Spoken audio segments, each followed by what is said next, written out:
Hello.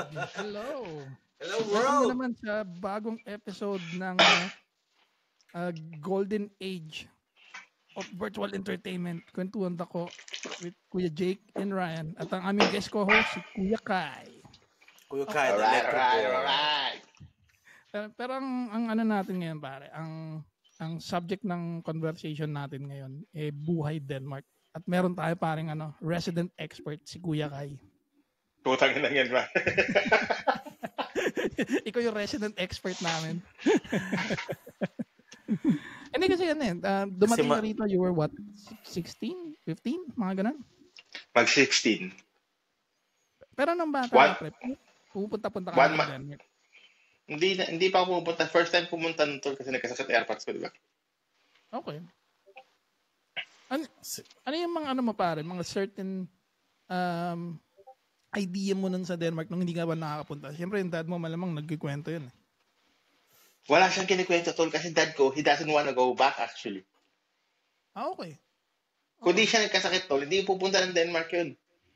Sabi niya, hindi daw maganda weather dito. Gusto niya yung tropics, eh. Traumatic sa kanya ang winter, Tol, alam mo ba yung unang araw ko dito? Dumating ako May, eh. Tapos yung unang araw ko, dumating kami 7 o'clock ng umaga dito. Sabi ko sa utol ko, tara, punta kami sa lola ko. Kumain kami ron, pumunta kami sa tito ko. Finally, doon sa bahay ng pinsan ko, kung saan kami titira for a while. Tapos may bola ng football, doon lumabas kayo ng utol ko, di ba? Laro kami ng football. Alam mo, hindi ko na malayan ko ng oras na eh. Pagtingin ko sa oras ko to, inadjust ko na yung oras ko eh. Sabi ng oras ko, 9 o'clock na daw ng gabi, pero puta may araw pa. Tumakbo ko sa airpods ko, sabi ko sa airpods ko, tangina ba't yung araw nasa taas pa, 9 o'clock na ng gabi? Ano yan pare, isa sa pinaka-amazing na na-experience ko rito. Dumating ako rito, April eh. Tapos ang araw bumabagsak ng 11. Yung ano ba tawag yun? Parang mid-summer sun na sinasabi. Yeah, matagal yung araw, di ba? Pero ano ba yung parang wala ka bang preconceived notion na parang sa Denmark ganito yung mga tao, ganito yung culture nila. Kasi siyempre may certain observation sa dad mo, di ba? Hindi ko alam na masyado silang Antol, na hindi sila gano'n family-oriented. Masyado silang liberal dito, di ba? Yeah. Totoo. Hindi ka tulad ng Pilipinas sa close tight, di ba? Marami yung nakatira sa uncle. Dito parang normal sa kanila na, oy, pag itungtong mo ng 20, lumipat na yung anak mo ng bahay, di ba? Totoo. Yung pagiging independence nila mas matindi rito kaysa sa Pilipinas eh. Sobra. Do you guys find it na parang advantage or disadvantage sa nila, sa society nila? Sa tingin ko rin advantage kasi natuto ka para may manage yung sarili mo. Yeah, totoo. Kasi sa Pilipinas, ang disadvantage na lagi kayong magkakasama. Nagkasalalayan kayo sa isa't isa eh. Kasi sino mauna sa top, di ikaw leader, yun eh. Kahit ikaw pabunso. Yeah. Ikaw yung breadwinner. Ganun yun, di ba? Dito para sila may sariling di ba? Diba? Dito ka lang makakita ng pamilya na ang lalaki, kunyari, sabihin natin, 3 sila magkakapatid. Isa doon sa magkakapatid naging milyonaryo. Hindi milyonaryo yung mga kapatid niya. Siya lang. Kasi kung Filipino culture yun, lahat yung binigyan ng pera, di ba? Yeah. Kaya nga sila nagiging mayaman kasi may ganun silang may ganun silang mentality per se. Pero di ba, maybe that's a good thing na isipin mo muna yung sarili mo bago makatulong sa iba. Hindi naman din sila madamot eh. Totoo yun. Yeah, hindi rin. Ano lang sila hindi sila gastador ng katulad natin, man. Ay, yung mga one day. Saka meron culture ng Pilipinas na kahit magkamag-anak kayo, payabangan kayo, di ba? Competitiveness talaga ng Pinoy. Yan yung pagkapupunta sa party, hindi ka naman daw pumunta sa party para makita kaibigan mo yan. Pumunta ka doon sa party para makita nila yung bagong suot mong damit. Exactly. Na-experience, pero actually, hindi lang naman sa Pilipinas nangyari. Na-experience ko yan dito yung first year ko. Na alas lahat ng tao, parang may tawag doon parang peacocking.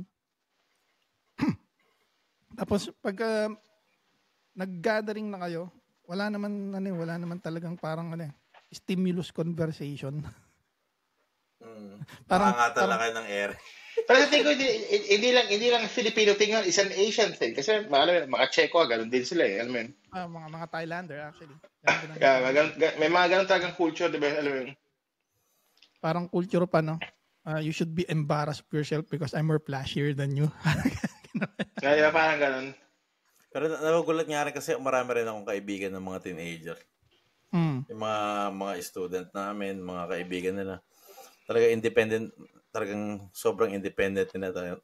Na parang minsan naaawa ako, alam mo yun, parang minsan sabi na kumakain na nga lang ako isang beses, isang araw dahil wala talaga ako. Talagang, pero sabi ko, nasan pa yung magulang mo? Tinutulungan pa ng magulang mo? Minsan. Utang ako pero binabayaran ko, sabi niya. Sabi, binabayaran mo? Minsan binabayaran ko, pero minsan hindi, sabi niya. Pero sabi ko, alam mo kung ako hindi ka parang bigay na lang 'yun.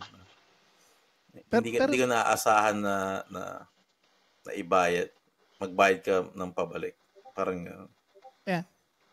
Pero hindi ba yung parang nagbibigay sa'yo ng grit sa buhay? Kasi na-experience ko rin para dito na walang-wala kami ng asawa ko. Kasi walang-wala talaga. Yung kumaga yung nagbibigay sa'yo ng much more grit na mag-persevere. Ng hassle. Yeah. Di ba? Yeah. Yeah, kasi ayaw mo bumalik sa ganung sitwasyon, di ba? Oo, totoo. Kasi naalala ko niyan, may mga kaibigan ako sa Pilipinas. No? First year ko lang umuwi. Tapos, kwento-kwentuhan, bali-balitaan. Siyempre, may mga synerte, may mga hindi synerte. For some reason, may mga tao na kumaga parang nag-apply na ako ng 4 na beses eh. Pero wala pang sumasagot sa kanila. So, nag-aantay lang ako. Parang inisip ko na, habang nag-aantay ka, ba't di ka pa mag-apply more? Di ba yung the more you try, the more yung chances mo eh. Di ba? Parang parang raffle ito eh. Hindi ka pwedeng mag-a-apply ka lang ng, okay, ang classification ko, itong company nito, paano pag hindi hindi ka pwedeng hindi ka tumunga nga kasi nag-iintay ka na sa goal from others. That rapid day lang, di ba? Yeah. Tsaka, usually, parang siguro dahil din yung pinaka-weakness na may family kang sinasandalan. Worst comes to worst, alam mo sa sarili mo na hindi ka mapapact up talaga. Kasi lagi, alam mo talaga may tutulong sa'yo. May tutulong sa'yo. Pero, pareho naman yung pagiging independent sa kaya pagiging family-oriented. May mga pros and cons, di ba? Sa Denmark naman, maganda nga yung pagiging independent sila. Pero marami silang, kasi yung nakikita ko sa line ng asawa ko, maraming matatanda na wala ng contact sa mga pamilya nila. So, they're lonely when they get old. Pero pag pamilya-oriented ka, parang asawa ko, Pilipina rin doon. Half Danish na Pilipina. Half Danish din. Ikaw half Danish ka rin, right? Yeah. Pero kasi asawa ko, sosu assistant eh. So, may mga nakikita niya. Kumbaga parang, kung Pilipino-oriented yun, so may nag-aalagang pamilya sa'yo, di ba? Sa kanila? Sa kanila, minsan lonely. Sa bahay lang, wala mo bisita, wala nang contact sa pamilya nila. Kung Pilipino yun, pupuntahan mo yung lola mo once in a while, di ba? Wala, ano? Hindi nga eh. Diba? Tuwing weekend nga eh. No? Diba? Parang yun. Papaliwanag ko lang, bro. Yung social assistant, ang equivalent ng parang assistant nurse. Yun. Pero sa'yo, yun, di ba? Parang assistant nurse. Yeah, parang a step lower than a nurse. Yeah. Pero ano yan eh. Hindi, paano ba sabihin? Hindi ko naman. Parang assistant nurse nga, di ba? Kasi nurse. Hininto pa ni Kuya Ryan yung conversation eh. Natagalog ba ako? Hininto niya pa, kaya lang ha, ang suso-assistant kasi. Hindi kasi ano ba talaga eh? Ano ba yung social assistant? Yung parang gano'n lang. So, pinapaliwanag lang natin yung equivalent niya sa English. Siguro, in a certain sense, kasi meron din akong idea na pag tumanda ako, parang ayoko rin umasa na dadalaw sa akin yung anak ko. Kasi parang feeling ko yung ganong bagay, parang it would make room to a lot of disappointment lang. Para sa akin, parang pag dumalo ka, di mas maganda. Pag hindi naman, okay lang din. Okay lang. Yeah. O as long as mini-message mo kami, naalala mo kami, okay lang din yan. Kasi minsan may mga pagkakataon yung kagaya natin na pamilyado, may mga trabaho. Mahirap maghanap ng squeeze na oras na alam mo for a fact na pag nandudun ka, iba yung flow ng ng pakikisama sa family kasi matanda na yung imimit mo eh. Hindi kagaya ng mga kaibigan, mga ibang kamag-anak na makaidaran natin na chill-chill lang yung dating. Di ba? Andun yung siyempre, pagdating mo ron, makikita mo na okay, yung mga tao na pumupunta rito para tulungan ka, hindi nila nagawa to. So, gagawin mo yun. Ubusin mo oras mo, magluluto ka, magtulungan mo siya maglinis. May kailangan ba siya, ipag-shopping mo, di ba? Oo. Kumaga pa, minsan, iniisip ko rin pagka nangyari yun sa akin, parang ayoko na ma-obligayan anak ko na pumunta ka dahil napilitan ka lang. Gusto ko pupunta ka dahil gusto mo.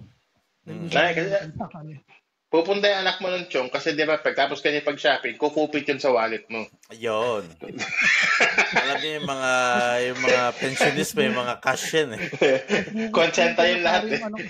Parang gustuin ko na anak ko yung kumupit sa wallet ko. Kaysa naman, alam mo ba yung mga insidente na ang mga, ano bang English ng Yemael pa pare? Home helper. House helper. Caregiver pare. Yeah, caregiver. May mga instances na ang mga caregiver, sila pa yung ninanakawan nila yung mga pasyente nila. Yeah, kasi hawak nila yung konto eh. Yeah. Nangyari yung pare sa lolo ng asawa ko. Yung lolo ng asawa ko, lagi yung may cash sa wallet niya. One time, nagpapabili siya sa amin ng bitter, yung alak niyang paborito. Ang bitter kasi para siyang tanduay. Tanduay version ng mga dani. So, nung dadampot na kami sa wallet, as in, walang laman na cash yung wallet niya. Sabi niya, 4 days ago, nag-withdraw ko. Meron akong 3,000. Sabi niya, wala. Empty yung wallet. Oh my God, man. Talagang tinipok. Sino pa sususpecha mo? Pumupunta lang doon. Yemael pa lang din naman. Di ba? Meron din ako na kwento ang ganyan. Yun nga lang, bobo ito. Pina-offer niya sa sarili niyang bangko, diba? Ay, gago. Ang sarap mong elbow drop. Diba? Sarap mo yung people's elbow. Pero pa konti-konti na ito, matagal na huli siya. Hanggat nag-amount na ng 11,000. So, napansin na. Yeah, pero pa konti-konti siya, 300 dito, 500 dyan. Hindi siya yung 1,000, 5,000 na gano'n mabilisan. Ginatasan niya yung matagal eh. Pero ano kayo namatakbo sa isip nila? Hindi ba nila naisip? May mga magulang din kayo. Hindi nyo alam yung pera na yun. Hindi yun kumbaga parang disposable income eh. Yun na lang yung pera nung matanda eh. Di ba? Gipit, no? Doon yun eh. It's like mamatay rin naman to eh. Hindi niya kailangan ng 11,000. Yan talaga yun. Paggipit talaga syempre. Pero mabalik tayo doon. Pero kaya mas maganda na ngayon kasi yung technology natin ngayon, isang text, one call, one text away na lang para sa mga magulang, kaya ako lagi kong ka-text Erman ko everyday. Kung di ako tatawag, text ko lang, kumusta, nangyari? Just to check her, you know? Yeah, and in a sense, importante rin kasi yun. Pero, syempre, may mga pagkakataon din. Ang nagustuhan ko lang dito, kasi yung mga dani, pag binur nila yung bridge, hindi na nila ibabalik yun eh. Kaya mag-anak, kaibigan ka. Sulog na yun, di ba? Wala silang sense of yung parang nakukonsensya. Once binur na nila yung bridge, tapos na yun. Yeah. Yun yung nagustuhan ko, parang iniisip ko, parang paano maging ganun ka-ice cold? Kasi hindi mga kamag-anak ang gusto mong gusto mong i-cut out sa buhay mo. Oo, bro. Shout out sa mga kamag-anak kung gusto. Mapapanood dito sa future, ewan ko na lang kung sino yung mga nakat. Pero wala pa naman ako nakakat sa ngayon. Nawalan lang ako ng Facebook, guys, pero wala akong kinakat na pamilya. I love you guys. Wala akong kinakat sa inyo. Nawalan lang ng Facebook. Para sa mga future listener na nakikinig kung bakit nawalan ng Facebook si Kuya Jake, huwag kayong gagawa ng scandal sa Facebook. Papangit niyo. Yun, saan ba tayo? Yun yung mahirap. Tsaka yung napansin ko nga rin sinasabi mong napaka-cold nila, no? Hindi naman cold yun, pare. Parang logical yun. Logical thinking yun. Parang pag hindi na tayo nag-work, ano pang silbi na mag-connect tayo? Alam mong natutunan ko rin. Kasi tayong mga Pinoy, pag in-offeran tayo ng pagkain, kahit sino di natin gusto, pinatikim sa atin. Sarap pa. Sarap pa? Sarap. Kahit hindi masarap, gusto mo nang isuka, pero sarap. Masarap po siya, masarap. Pero dito talaga sa Denmark, talagang in-express talaga nila yung talagang na feel nila na na I really want to say this. I can say this, you know? Kasi sinasabi lang kupal ka naman, huwag kang ganyan, man. Alam mo yun, mga ganyan. Yung isa kong natutunan na karakteristik ng mga dani na napapansin ko lagi nilang ginagawa. We don't like, sabi, why didn't you invite me? We don't like you. Alam mo yung mga ganyan? Yung kala mo joke, pero patama sa'yo, pero totoo pala. Pero meron na parang ganyan sa work ko dati. Yung isa kong kolega na Vietnamese, nagdala siya ng kakanin na Vietnamese style, diba? Kung para sa atin, parang sapin-sapin sa atin, pero ibang kulay lang yung kanila, diba? Yeah.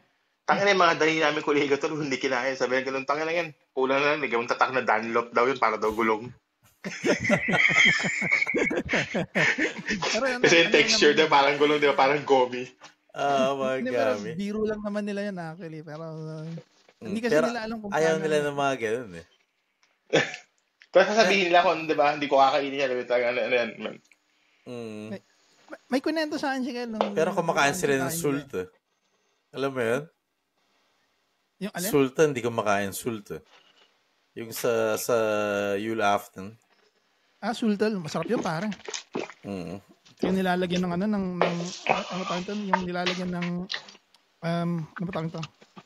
Ketchup. At saka, hindi ketchup. Yung kabaliktaran ng ketchup. Nag-break ko.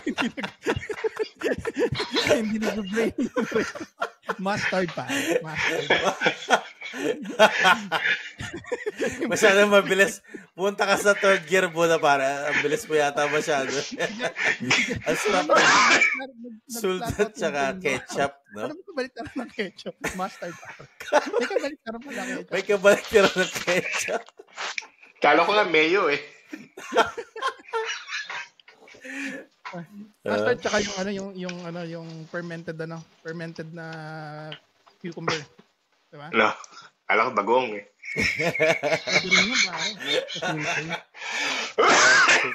I-describe mo nga, Jay, kung ano yung sultal, pare.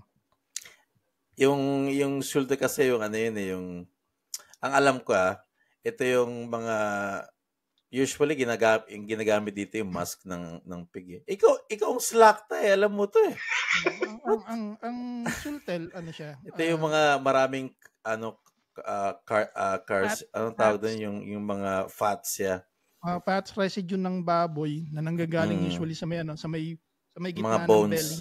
Yes. Hindi naman bones, tsaka laman, yung mga lean na laman, tapos pakukuluan nila yon sa suka at kung ano-anong spices. Tapos dudurugin nila. Pag durog nila, ilalagay nila sa rep hanggang sa mag-gelatinous siya gawa ng fats. Saan ginagamit yun, Chong? In a square. Yule Afton. Basta mo ihahalo yun. Brown bread. Yung brown bread, lalagyan mo ng papalamanan mo nun? Masarap siya actually. Lalo na pag may pag may yung fermented na cucumber. Agwag select. Hindi naman ano ba yung cubella? Hindi naman cucumber yun eh. Ano yun? Ano lang yun? Pickled siya pare. Pickled. Pickled, yeah. Iba yung fermented yun. Di mo ba titikman yung sulta, Kai? Tatikman ko na yata yun. Yung parang nasa kalagay sa parang lalagyan ng Leo Pasay. Pasis. Yeah, parang gano'n. Tapos masyado siyang patty. Ginagawa na natin yan sa Pinas pa lang yung sinigang. Pagkatapos ng pag-isip mo sa umaga, pag nagluto ka, gano'n na itsura ng salt. Ayun, diba? Alam mo ba, trip ko yan, yung sinigang, yung sabaw ng sinigang nalagay ko sa kanin, tapos papatakan ko lang ng either sabaw pa ng adobo or ng bistek. Bro! Tangina. Bro, gusto ko rin yun. Tangina, man. Yun pala yung sasabihin ko eh. Sasabihin ko adobo eh. Ang sarap nun, man. Sinigang, sabay, lalagyan mo ng pork, adobo, kaya sauce ng adobo. Oh, that's good. That's good. Yung miso ko, yung paboritong pagkain, pero ano kami, kontra kami lagi. Teka lang, ayun na po, ladies and gentlemen, sinigang version. Traumatic story ni Kuya Ryan sa sinigang. Hindi kasi nung bata. Galit yan sa sinigang, si Kuya Ryan.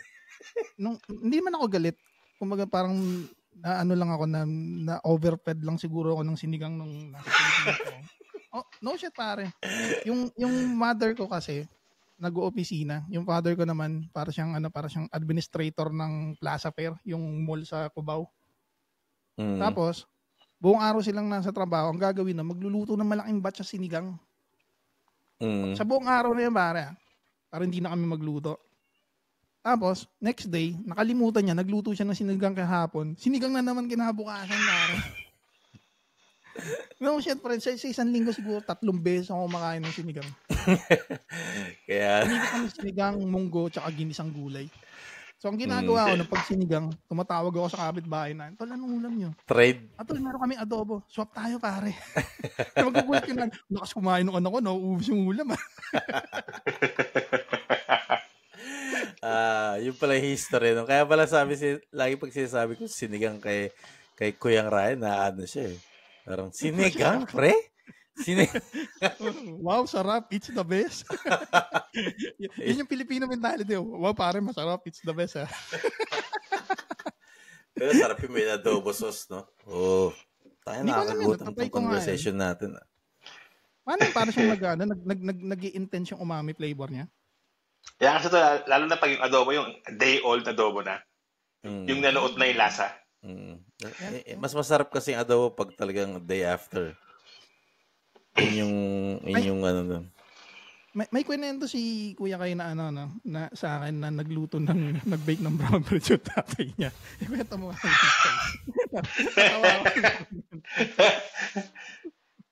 Ito yung tol. Kasi nung nasa bata pa ako sa Pilipinas, di ba?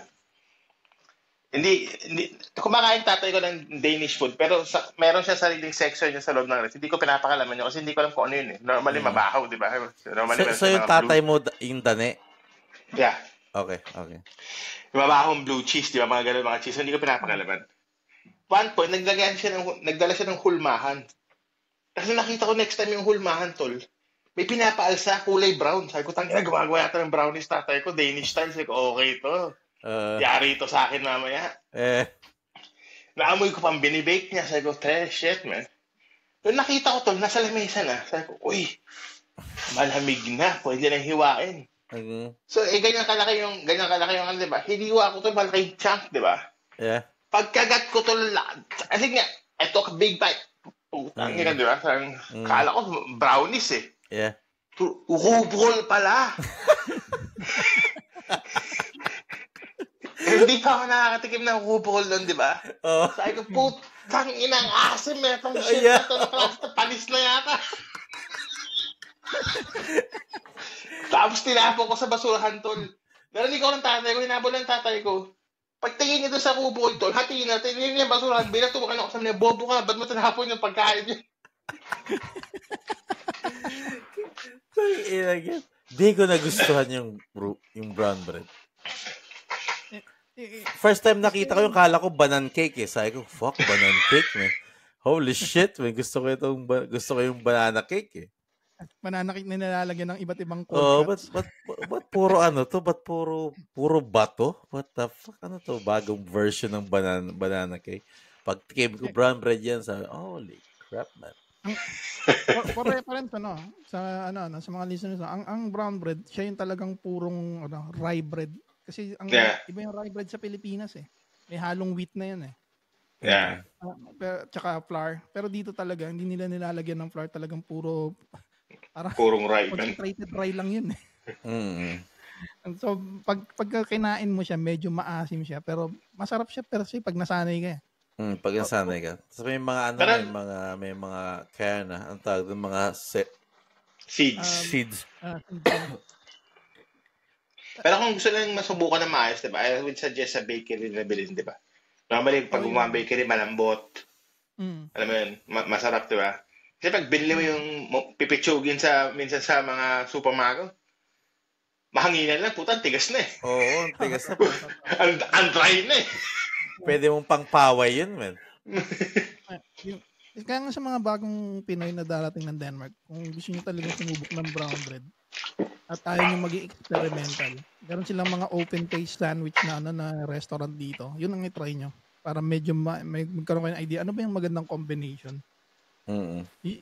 Usually kasi ano lang yun, parang yung ni-roll nirolyo siya na, ano ba tawag ito? Liempo.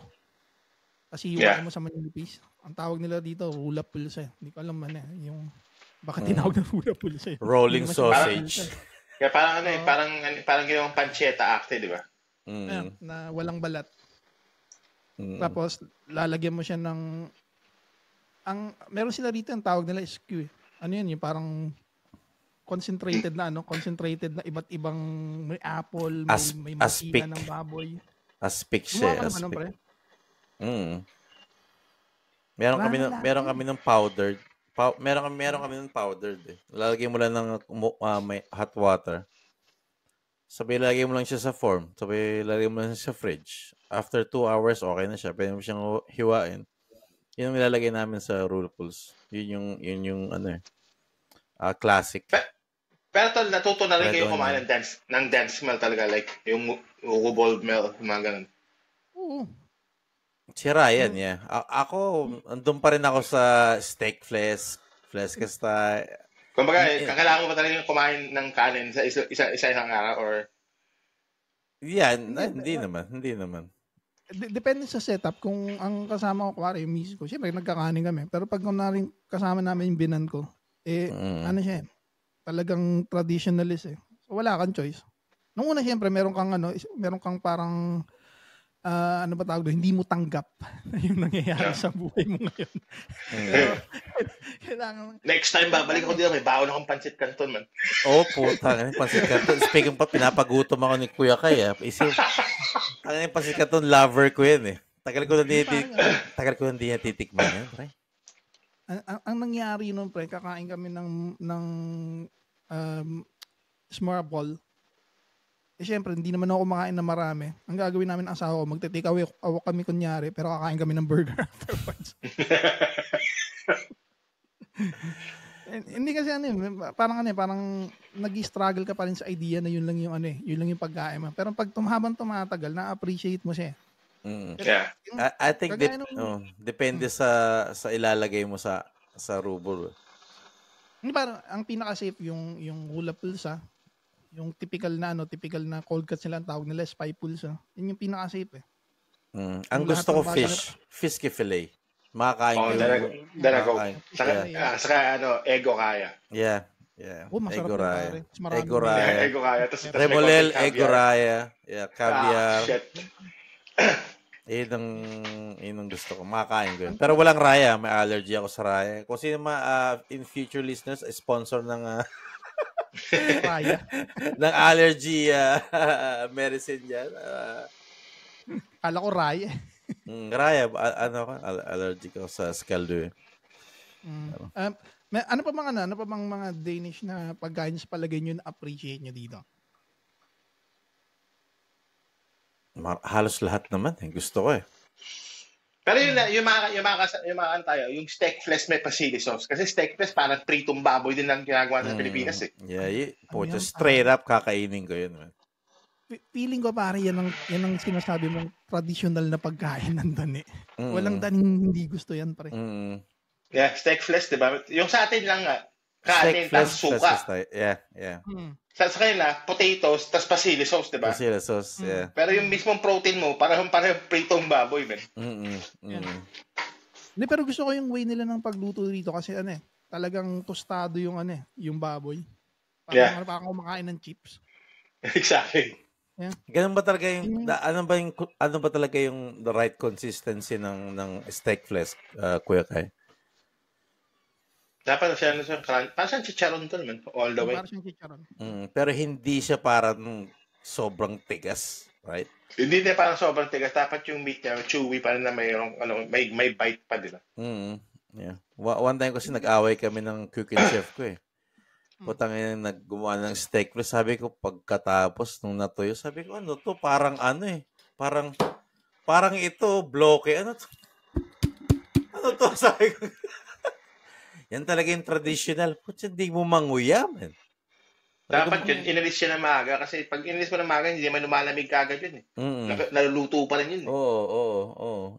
Ang ginawa niya talagang binlas niya sa Hindi, tsaka diskarte, kung i-blast mo talaga siya, para manguya mo siya, dapat manipis lang din yung cut. Exactly. Baka naman yung cut nun, pare, parang ano pa. Alam mo, pwede mag-steakless ganito kakapal, no? Pork chop na yun eh. Ang sarap nun, no? Di ba yung mga steakless, yung parang normal lang na skiwa ng fresca style, di ba? Yeah, may nipis lang, di ba? Medyo makapal ng onti doon, di ba? Kasi magsisync pa yun eh. 30% mawawala yun pag naman. Kasi pag ganito kanipis mo nilagay sa oven, pag natapos yung ganito, para ng credit card yun. Pero alam mo, one thing in common natin sa Denmark, mahilig tayo, para tayo yung hilig natin sa baboy, man. Diba? Yeah. Ang Denmark ang isa sa bansa na kumukonsumo ng maraming meat, pork meat. Tsaka nagpo-produce din ng magandang pork meat para yung mga kakilala ko sa Pinas, umuorder sa Danish Crown, man. Isa nga tayo sa pinakamalaking producer, parang 30 million a year, parang ganun. Sa liit na bansa, no, nagpo-produce tayo ng ganung karaming pork. Hindi, ano kasi, ang kagandahan kasi, nung unang panahon, ang agriculture dito, hindi kagaya sa ibang bansa na pinabayaan. Yung nakita kasi nila nagbo-boom. So, ang government, talagang tumutulong talaga sila pagdating sa agriculture. Ang co-op nila rito, masyadong matibay na ang co-op nila, isang malaking korporasyon na ngayon. Tsaka makikita mo rin naman, tsaka malalasahan mo rin naman sa pork, no? Na talagang... Saka mahilig sila sa support your local butchers, di ba? Yeah.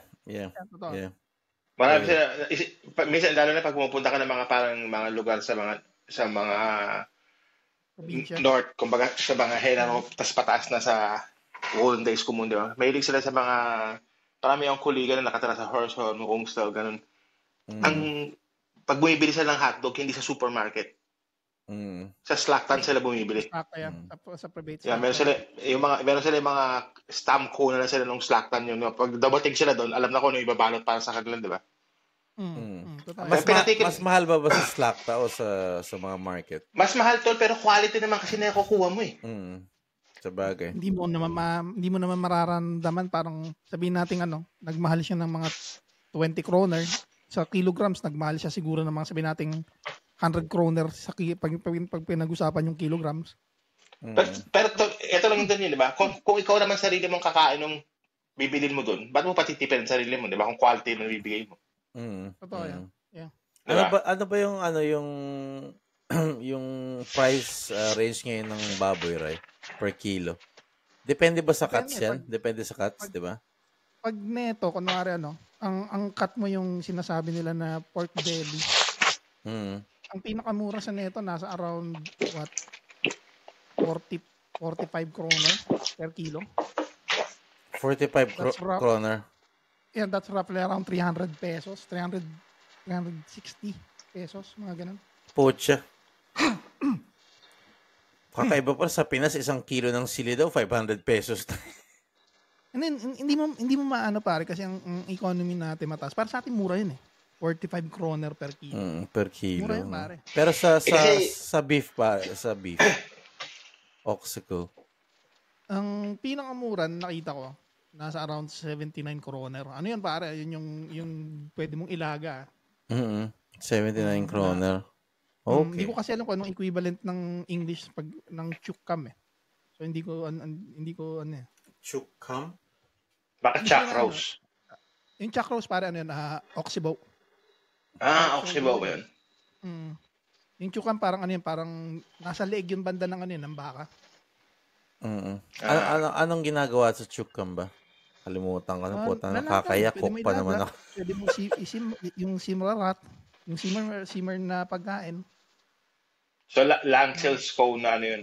Kailangan matagal pakuluan. Sa Germany, pare, ginagawa nilang steak yun. Hindi ba itong ginagawang gamel daus na steak? Gamel days na gamel day steak, yeah. Okay. Parang sinasabing clump? Hindi clump. Hindi siya clump, no? Ito may ginagawang yung Calvus Tysonville. Yan ba yan? Hindi. Iyata. Yeah. Yan yun? Yeah, oo. Chukam yun. Chukam yan? No, okay. Yung binibraised. Yeah, yan din yung ang ginagamit naman kasi pag ano ba tawag doon yung sa Amerika yung ini-smoke na matagal. Brisket. Brisket. Oxobros. Yeah, breast, yeah. Oxus Peace Bros yun. Yeah, Oxus Peace Bros. Yeah. Oxus Peace Bros. Alam mo ba yung ko dyan, pare? Sarap nun. Ang nalaman ko dyan, ang Oxybus at saka Oxys Peace Bros, iisa lang siya. Inurong mo lang ng konti. Inurong mo lang yung cut. Kasi Oxys Peace Bros triangle, di ba? Pero yun, pare, nung kinat mo siya, inurong mo lang siya ng ilang sentimeter. Pero iisa lang siya. Yeah, iisa lang. Pero right, pag gagawa ka ng pares, ano magandang cut ng baka gagamitin? Sigurado ako ang chukam. Kasi may mga litid ang chukam. No, kasi dito hindi naman ako pwede pumunta sa laksan, sabihin ko pabili kang kalitiran.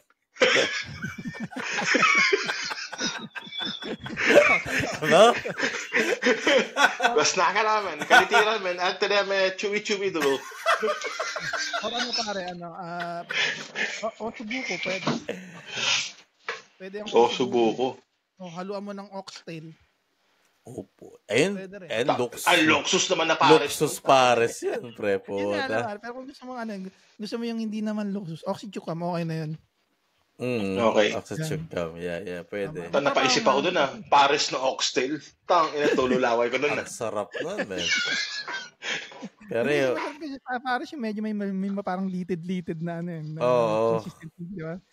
Hindi kasi iba pa rin yung pares sa Pinas. May mga pawis yun ng mga tropa eh. Yun talaga yung nagpapaano doon. Masarap gumagay. Pero mas mahal na daw bumili ng extra egg ngayon kaysa extra rice eh. Sigurado. Tangina extra rice 10 pesos, yung extra egg 15. Tangina. Yun din kasi yung parang naging weakness ng agriculture sa atin, pinabayaan talagang hindi mo na masisisi yung gobyerno kasi parang walang pakialam yung mga tao pag tinitingnan mo. Shit, kung gano'ng kamahal ang itlog, tol, pag magkukuntinyo yung ganyang kamahal na itlog, yung quick na yan, mamahaling pagkain na yan, bigla. Oo, pucha. Magkano ba yung quick nasa restaurant na yan. Posh restaurant, quick. Nung umuwi kami ng Pilipinas, naalala ko nun, para magpakain ng sabihin natin mga 14 katao, hindi mo kailangan gumastos ng kalampas ka ng 10,000. Tanga na pre, ang pinakamababa namin binabayaran, yung family lang itself, sabihin natin nasa wala pang 20 yung pinakamababa namin binabayaran, nasa 13,000. Pinakamababa? Yeah. So mga 2K crown? 2K? Dapat sabihin mo kanya-kanya muna man. May mga trabaho naman tayo. Ako nung akas gano'n, hindi ako fuck you, man. What the fuck? Pili mo. Naginda na no? Kanya-kanya tayo, what the fuck? Hindi ka rin parang makakamura makakamura ka konting-konti. Pero pag tinignan mo yung product, especially sa supermarket, lahat imported ng Thailand, imported ng Vietnam, imported ng somewhere else. Ano ba yung sa atin, Monterey? Monterey yung sa atin, local, di ba? Yun ang masaklap sa atin kasi tayo nagturo ng agriculture ng irrigation sa Thailand, pero sila number 1 importer ng Yasmin rice. Yeah, totoo. Ang maganda kasi yung government nila talagang sinuporta ng agriculture sa kanila. Nagulat nga ako na naunahan nila tayo. Parang before Marcos, tayo yung may pinakamataas na importation ng rice eh. Parang ganun yung lumalabas nun eh. Naunahan pa tayo sa regulation ng weed. Sa ato, ang tawag yan, siguro malato tayo naging Americanized, yung masyado nating tinignan yung lahat ng imported kaysa supportahan yung local, yung brand natin, di ba? Kasi pag gumagamit ka ng local sa Pinas, ew, what the fuck? Pero pag imported talaga, imported to pare, blue sealed. Exactly. Kumbaga parang mas may appeal, di ba?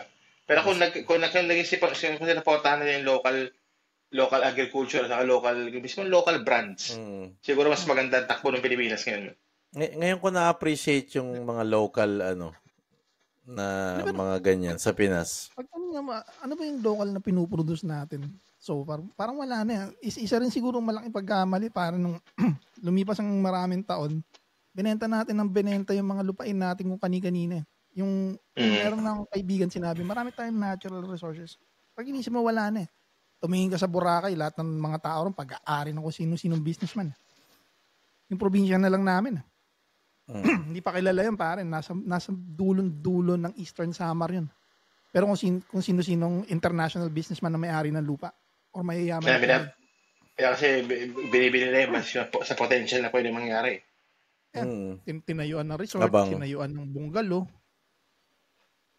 Tapos yung mga local na natin na asukarera na sinasabi, asindero, ang ginagawa nila, kumukuha sila ng mga taga-nayon na tao, pagtatrabahuin nila sa farm nila.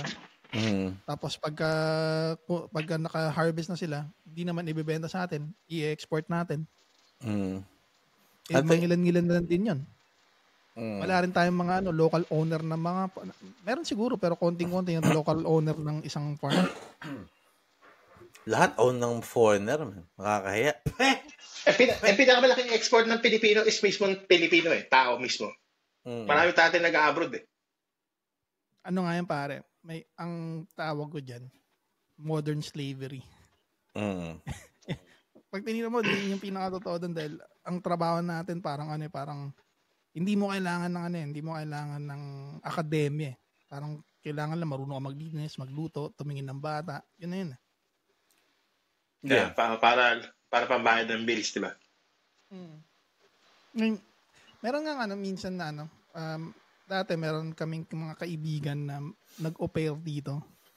Na syempre, ang pangarap nila, umangat yung buhay nila. Kaya sila pumunta rito. So, pagdating nila rito, trabaho ng trabaho, tapos nagsa-sideline pa kung saan-saan. Matutulog 3 oras, i-repeat nila yung process ng ganun. Ipapadala nila lahat ng pera nila sa Pilipinas, magpapatayo ng bahay, bibigyan ng lifestyle yung family nila. Pag uwi nila ron, hindi naman nila makip up yung lifestyle. Kasi yung kumbaga yung lifestyle nila, nag-work lang pag nagtatrabaho siya rito. So, nung one time, pag kinakausap na, dapat pag nandito kayo, okay lang nagpapadala ka, tumutulong ka. Pero at the same time, nagsisave ka rin para sa sarili mo. Yeah. Tsaka nag-iisip ka lang, ano ba yung pag umuwi ako na pwede ako mag-generate ng pera? Pwede kong gawin. Yeah. Walang ganong mentality, hindi ko alam kung bakit. Doon magaling ang mga tani. Yung tinuturo nila yung anak nila mag-invest ng pera. Tulad nito, kailan na maraming nag-confirmation, di ba? Maraming parents yung mga batang yun, yung mga nakakuha ng malalaking pera. Dadali na yung anak nila sa bangko, Monday morning, kakausapin nila, pwede mong invest sa ganito, pwede mong gawin sa pera, ganyan. Kung natutunan natin yung mas maaga, siguro mas parang ganda rin takbo ng finances natin. Walang ganun sa Filipino culture eh. Totoo yan. Actually, yung pagtingin ng finances, nung bago ako rito, parang typical na Pilipinong bahala na bukas. Normally, may hawak ng finances, parents mo, di ba? You don't hear about it. Usually rin naman, ang mga parents din naman natin, hindi rin sila ganun ka-expert eh. Sa tingin mo, may bias yung mga bank na yun pag tinanong mo, saan natin pwedeng invest to? Itong money na to? Wala ka naman magagawa, pre. Yung sinusweldo mo, nakatambak doon, ini-invest nila yan eh. Pero I mean, yung kunyari, yung i-deposit ng anak mo galing confirmation. I mean... Yeah, pwede kayo magtanong. Kung magtanong ka sa Olgiwa. Pwede kayo magtanong sa Olgiwa. Wala namang fina-force sa inyo hanggat hindi kayo nag-agree. Hindi ko alam yun Hindi ko alam yun na pwede mo silang na... Magtanong ka lang kung yung mga regalo sa confirmation. Tanong mo kung mag-plane lang ka ng outside sa Colgate, Tanongin mo, may ganitong pera anak ko, saan pwede invest? Sumama ka para mapakinggan mo rin kung ano yung mga investment na yun. Hindi naman kayo tutuko ng baril doon. So, kung ayaw nyo, ikahinsin sa'yo, check kali over Yeah. Di ba? Uy, may natutunan naman na kay Kuya Kay. Mayroon naman tayo natutunan galing sa Hellerop Boy. Nag-aasaran kami kasi may estudyante ako. Inaasar niya isang estudyante kasama namin kasi naka-jacket siyang gano'n, nakatali.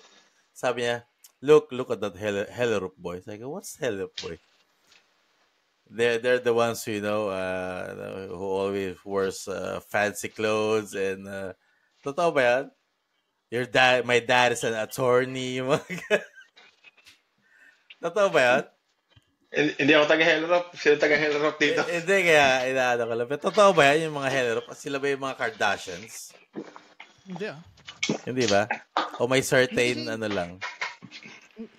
Usually, ang napansin ko, yung typical na taga Copenhagen, pagka kunyari yung gusto nilang ipakita na parang marami silang pera, ipapakita nila sa parang sa damit nila, sa kotse nila.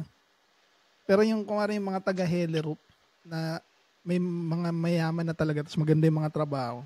Mostly, simple lang sila tingnan, pero pag yung tatak ng damit nila, sila lang yung nakakaalam.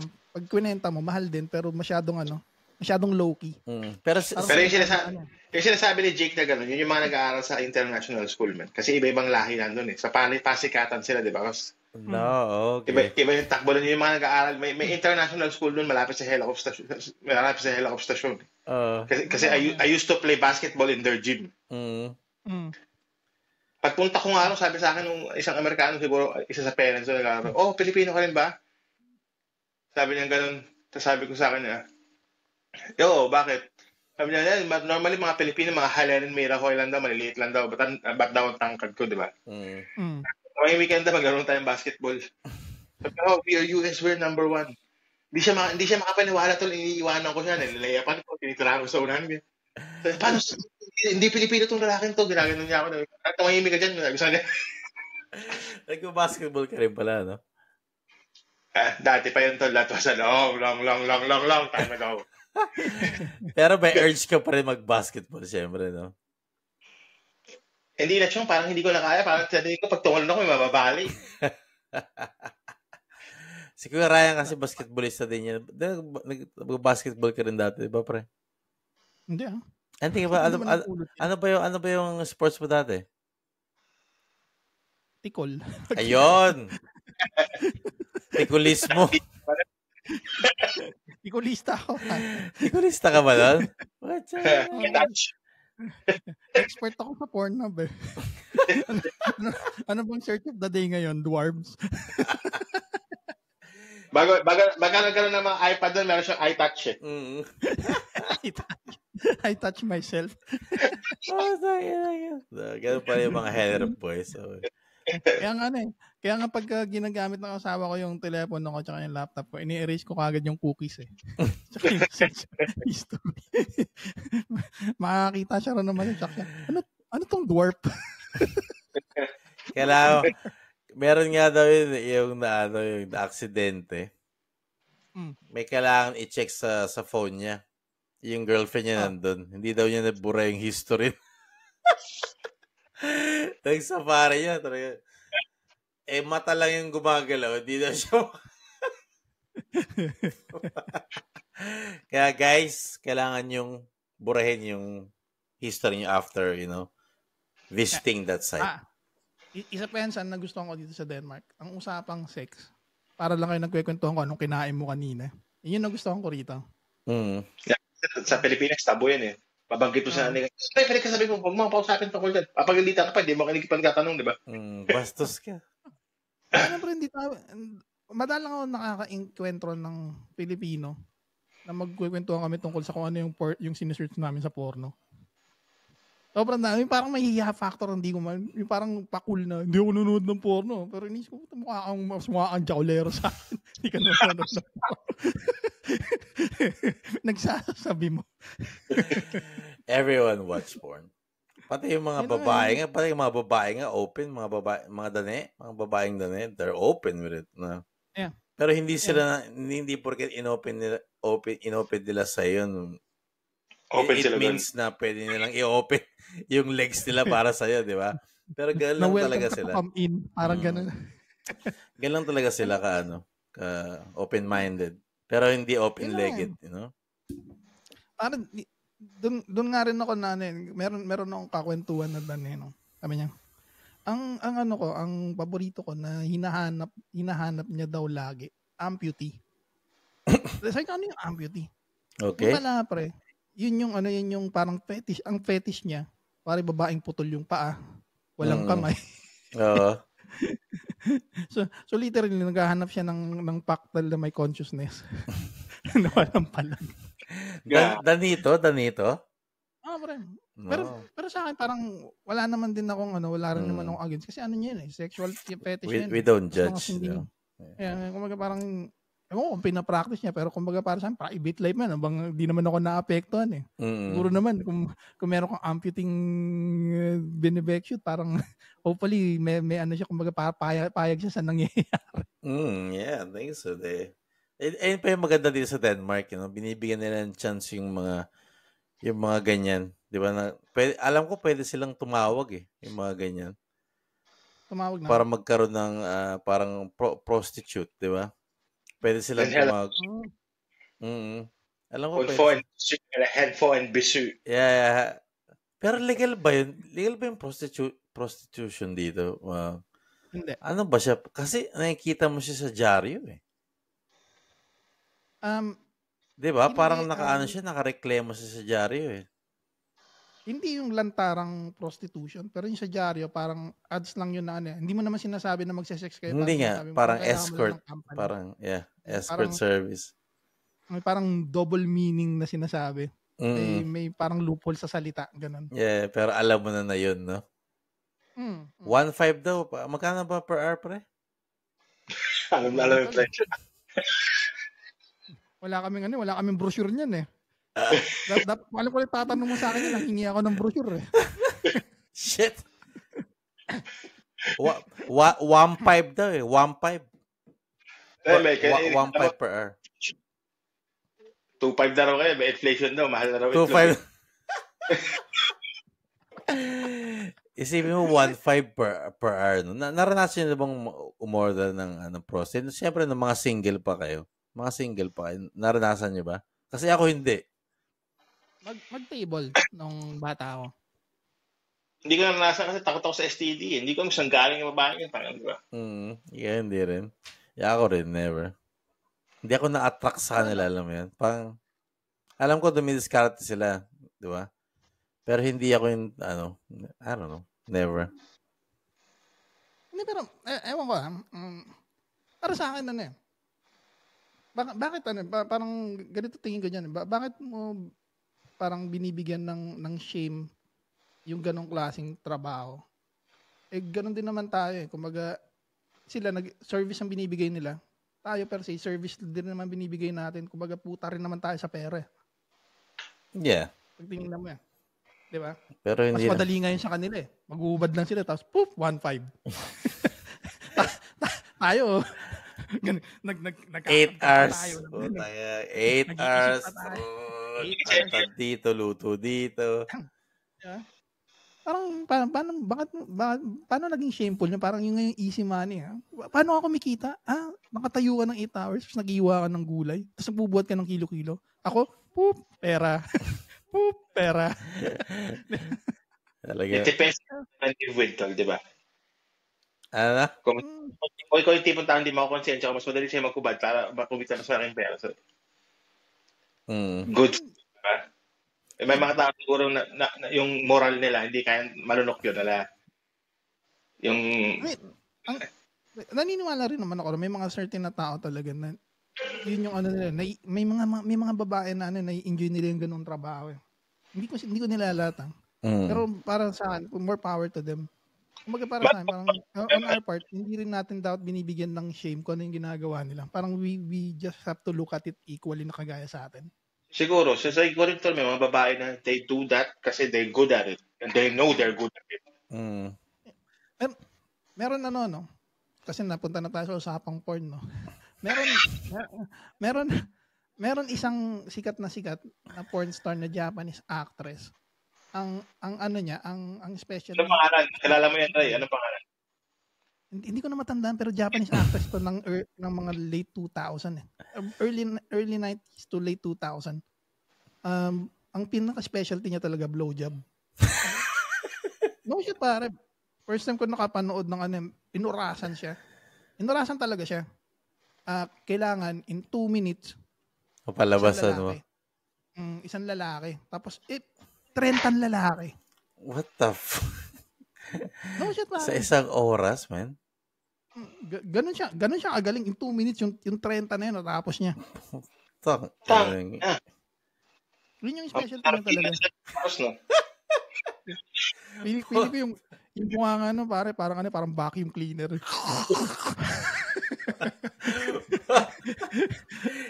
Kasi yung mukha na nga po, parang hindi lang yung semen niya yung lumalabas, pati kaluluwa niya gumagano. But kaya yung mga Japanese porn, no? Pag sila ka lang hairball. Kakaiba ng itsura, hindi mo lang kung nasasaktan sila o nagugustuhan nila yung mga babae, no? Kasi what the fuck? Ano ba to? Sumisigaw. Parang di mo alam kung talagang nagkakaroon sila ng pleasure out of it or just like parang nasasaktan. Pansinin nyo. Baka yun yung niche ng market kasi aminin man natin o hindi. Malaking fetish yan ng mga kalalakihan na nagugustuhan nila pag nahihirapan yung babae. Parang dominating yun eh. So yun talaga yung part ng acting pala yun, no? Oo. Baka niche din yun ng market. Tapos, pagka naging girlfriend mo na yung porn star, ang ginagawa niya, nakaganon na. Okay na? Okay na siguro yun. Totoo. Lahat ng effort ko, inubos ko na sa trabaho eh. Okay na to. Totoo, man. Totoo. I mean, what the fuck, man? Yeah, that's... Hindi, meron...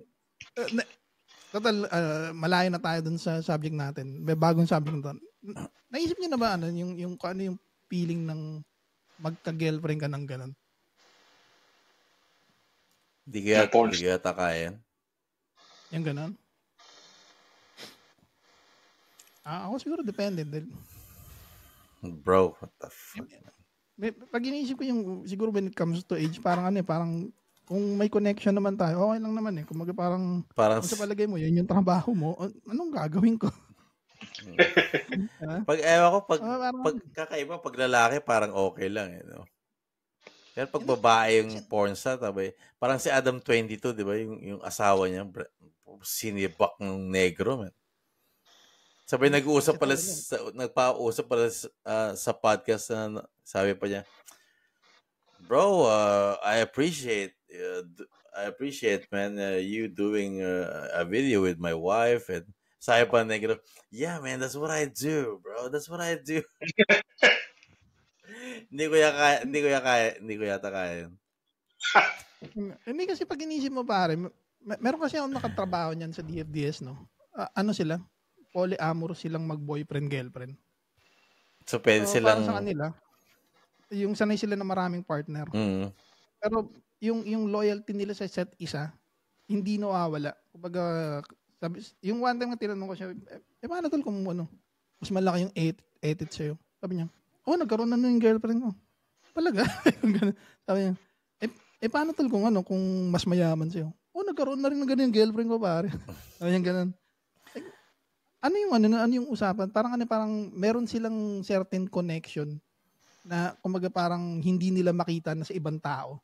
So, yan talaga yung loyalty kasi sa dinami-dami ng choice mo, babalik ka pa rin sa isa eh, no? Yan ang yung loyalty. Ang dami mong option, pero bumabalik ka pa rin sa rubro.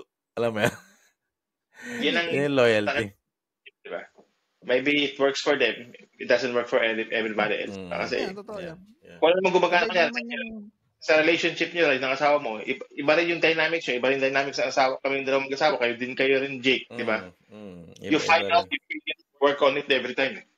Ay, yung sa amin asawa ko, pare, kailangan ihahampas niya muna yung ulo ko sa pader. Bago ako paterno. Totoo. Hindi, totoo yan. Iba-iba yung kinks natin eh. Iba yung dynamic eh, di ba? Maybe it works for them na ganun lang yung relasyon nila. So, Poy, di ba? Good luck with that. Poy. Hindi, pero pare, ano yung sa palagay nyo? Kasi minsan yung mga bata ngayon, masyado silang obsessed sa sinasabing body count. Na pag inisip ko, parang di naman importante yun eh. Kasi yung pagiging teenager until 25, yan yung mga taon na parang nagpapak around ka lang eh. Natural yun eh. Pero body count ni John Wick, man. Dati pa naman yan, di ba? Sa Pinas, ilan na toy mo, ha? Makalang ka na. Virgin ka ba? Pero yun yung parang double standard eh. Pag lalaki, okay lang. Pag babae, parang hindi kita pwedeng pakilala sa mga kaibigan ko. Hindi rin kita pwedeng pakilala sa nanay ko. Oo. Kasi nagle-less yung value nila eh, no? Alam mo yun, parang... Pero meron nung kakilala niyan, pre, no?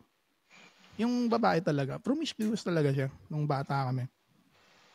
Tapos, yung dalawa kong tropa, yung isa ron, naging girlfriend yun. Hindi naman girlfriend, parang naging pack body sila. Tapos yung isa kong tropa, mga siguro a couple of years, naging asawa niya naman yun. Pero magtotropa pa rin kami. Pero nung mga first 1.5 year, parang weirdo kasi parang yung pag kinikwento nung kaibigan ko na hindi yan eh, parang ginagawa niya lang na parang sex doll. Nagiinuman kami, nagkikwento siya. Bigla naging asawa ng tropa na. Parang awkward doon. Conversation yung dapat gawin. Yeah. That's awkward. Yeah. Pero yun na nga, yung nga rin yung parang feeling ko na siguro nung naging mag-asawa sila, nagsawa na yung babae na sleeping around, nakakita na siya, okay, stable na ako dito. Siguro naisip din naman ng lalaki na wala akong pakialam sa body count mo. Total naman, may certain connection tayo. Yeah, dahil siguro ganun talaga ang buhay, di ba? Yeah. Doon nga ako parang ganun ba talaga ka-importante yun na yung pakikisama mong babae, parang kailangang alamin mo kailan yung sinipingan. Parang, di ba, parang nag-research din tayo noon sa Pinas. Ilan na ba sumibak dyan? You really want can you sleep at night kung malaman mo kung katotohanan? Maybe it will give you nightmares. Hindi ko kaya din yan, man. Pero... Full digits siya! 6 digits? 6 digits? Holy crap, man. So... Siguro sa kanang akin, kung yung conversation natin hindi boring, tapos yung pagsasama natin okay naman, tapos meron tayong certain understanding sa sarili natin na, okay, ngayong magkasama na tayo, hindi na natin pwedeng gawin yun. Okay lang siguro. Hindi ko naisipin yun. Natural yun. That's past na yun, di ba? It has nothing to do with you. Kumbaga hindi naman ako involved nun eh. Kung gusto mo talaga may future doon, di isipin mo yung future mo kasama niya. Wala nang pakalan kung ilang kung nakalibo man siya, kung ilan man yung body count niya. Man. Pero pag libo na, mapaisip-isip ka. Hindi naman siguro tayo. Keep the past in the past. Keep the past. Kung ayaw mo yung sagot, kung hindi mo kakayanin yung sagot, di ba? Can you handle the truth? Yeah. Kailangan mo na talaga ibaon. Kumbaga sa atin, ibaon sa lupa, di ba? Ibaon sa limon. Pero pare, alam mo yan? Pero naka 1 hour na tayo, napakaganda na ating conversasyones, pare. What the? Tapos na nga agad.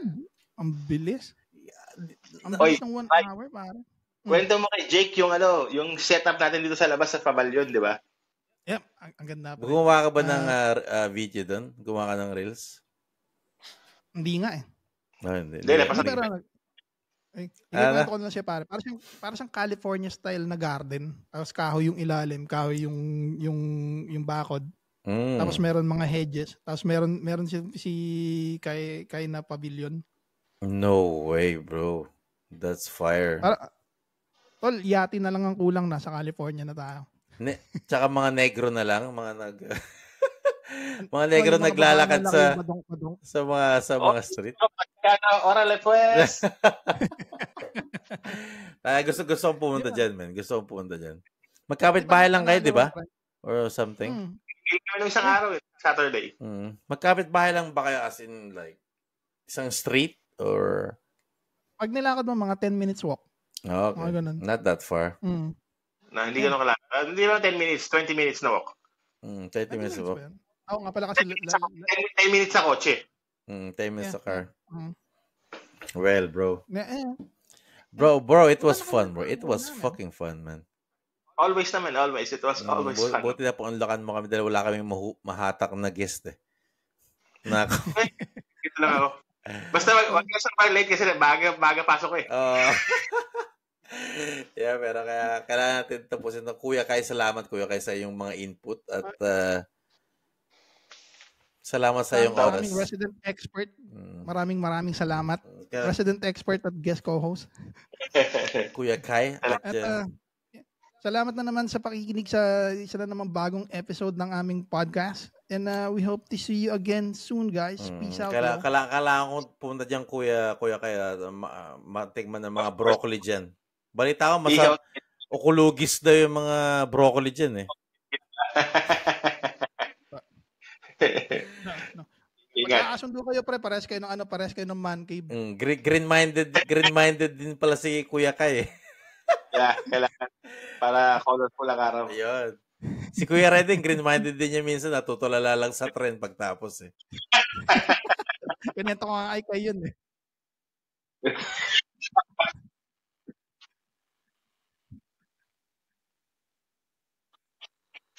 Yeah.